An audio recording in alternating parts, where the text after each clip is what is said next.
Iya juga pancono saduro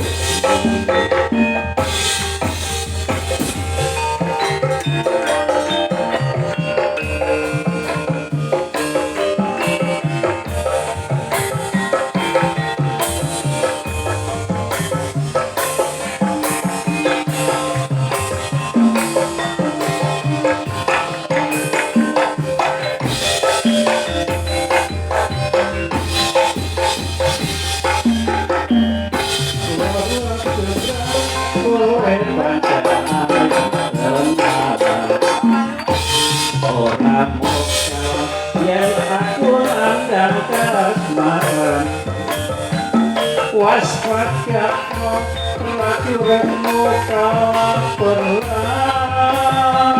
mula kowe dadi wanita kuyongan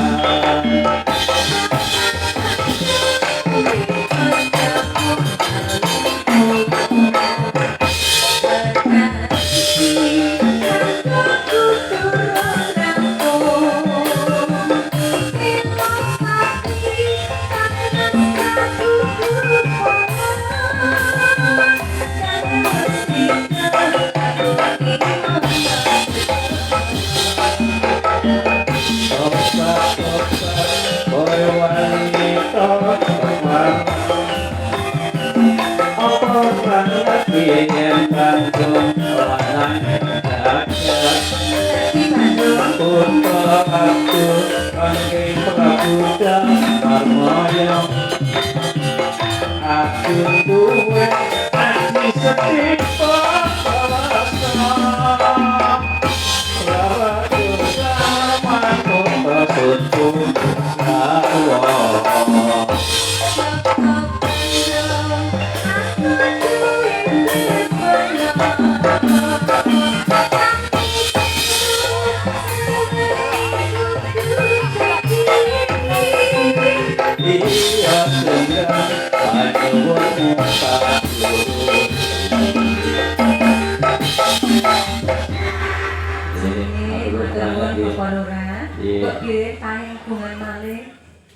iki nek kula nembang napa nggih. Monggo. Iki kan piyambakan napa? Nek dhewe niki ora pati marem. Ngaten. Senenge kudu nang kancane. Oh, ngaten. Nggih.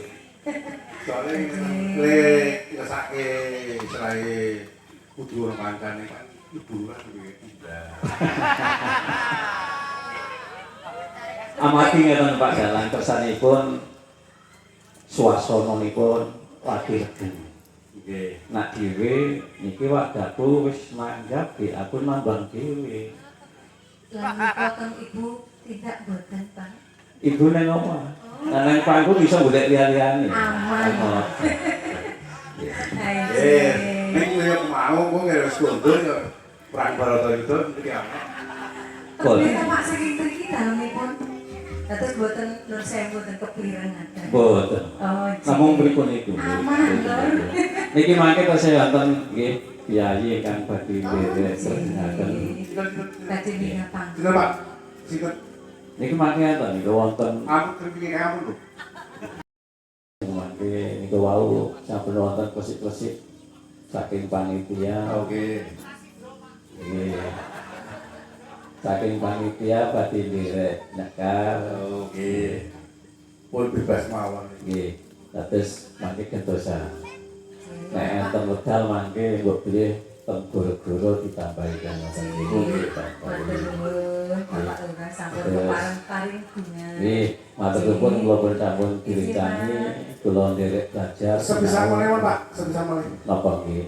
Monggo sebisa mawon. Waduh.